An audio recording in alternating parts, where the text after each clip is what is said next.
지난번에 저희가 라면 테러 사건을 전해드리면서 많은 분들이 경악을 금치 못했는데요. 이번에는 대구에서 펄펄 끓는 찌개를 끼얹는 사건이 뒤늦게 전해졌습니다. 먼저 피해자 측의 이야기 들어보겠습니다. 아이씩 하면서 휴지를 닦았는데 거기 열이 받쳤는 거예요. 지휘자 앞에 있는 물컵을 애 얼굴에 붓고 그것도 모자라서 그 펄펄 끓는 찌개를 어떻게 애한테 던집니까? 네, 자 피해자와 가해자 이 두 사람이 선후배 사이라고 해요. 네, 그 선후배 대학 그 선후배 그 사이라서 이제 그 찌개를 놓고 이제 식사를 하는 그 과정에 찌개 국물이 좀 이게 튀었던 것 같습니다. 네. 그래서 뭐 일정한 이제 얘기를 하는 과정에 이게 분노를 참지 못하고 옆에 있던 먼저 물을 그 부었던 것 같습니다. 예. 그런데 여기서 뭐 그치면 그나마 뭐 이렇게 사소한 다툼을 끝났을 텐데 지금 펄펄 끓고 있는 이 찌개를 이 대학 동료에게 그야말로 이제 또 던졌던 것이죠. 예, 예. 그러다 보니까 끓고 있는 그 온도에 감안을 한다 보면 지금 우리가 예상할 수 있는 그 화상의 정도가 상당히 그 심하다. 네. 그래서 이것이 결국은 8월 29일 날 그 발생을 했고 뭐 경찰에 나중에 고소장을 제출하는 형식으로 이제 접수가 되었던 사건이었죠. 예. 자, 이 사건은 지난 8월 29일 네. 대구에서 한 음식점에서 있었던 사건인데요.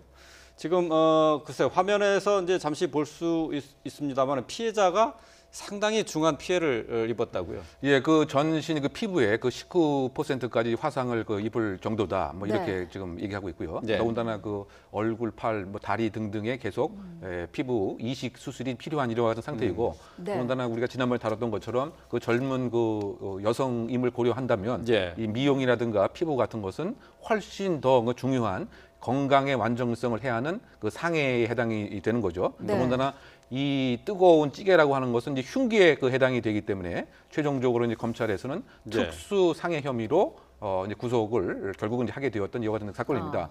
그러다 보니까 어떤 이 피해자 엄마의 입장에서는 정말 그 하늘이 무너지는 이와 같은 입장인 것 같고 그래서 그 가해자에게 뭐 여러 가지 지금 그 보상이라든가 뭐 이런 사과라든가 이런 걸 요구하고 있는 상태이긴 한데 예. 네. 그게 잘 이루어지지 잘 않는 것 이루어지지 같아요. 않고 예. 있는 또 이와 같은 예. 입장이 아닌가 생각됩니다. 예. 네, 자 말씀하신 것처럼 가해자 측은 지금 반성이 없는 것 같습니다. 어처구니 없는 태도로 나왔다고 하는데요. 들어보겠습니다.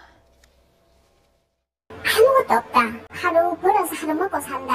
그런 말씀을 하시면서 보험회사 최대한 말 잘해가지고 삐게 먹을 만큼 삐게 먹으면 안 되냐고 그런 말을 하대요. 지금 어떻게 말씀드려야 될지 모르겠네요. 제가 지금 근무 중이거든요. 나중에 퇴근해가 전화드릴게요.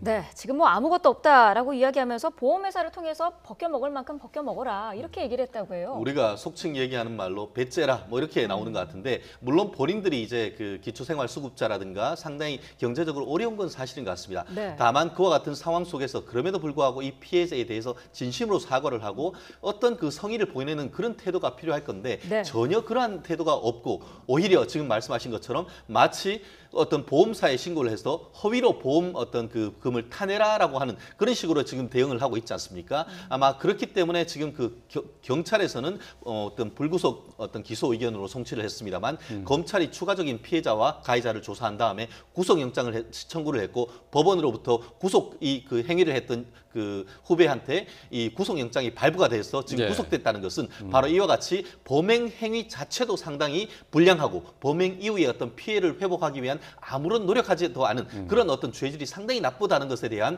어떤 그 비난의 가능성이 높다는 점에서 예. 구속영장이 발부가 된 예. 그런 사건인 것 같은데요. 예. 네. 정말 그 피해자 입장에서는 정말 안타까운 상황이 아닐 수 없는 것 같습니다. 네. 네.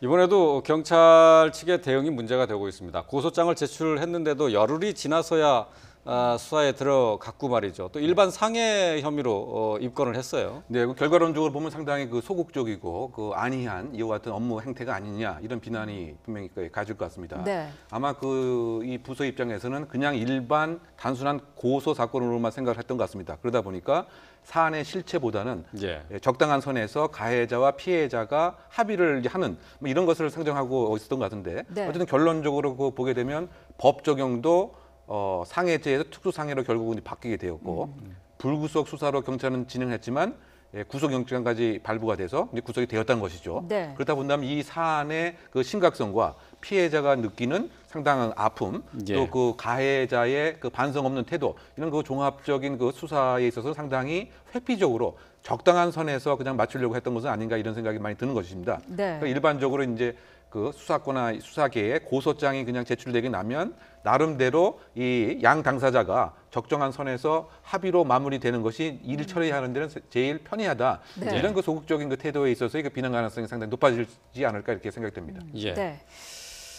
자, 대학교 선후배 사이에 조그만 말다툼이 이렇게 엄청난 그 사고로 발전이 됐네요. 자, 사건 사고 소식 함께 짚어봤습니다. 이웅혁 건국대 경찰학과 교수 또 최진정 변호사와 함께했습니다. 고맙습니다. 고맙습니다. 고맙습니다.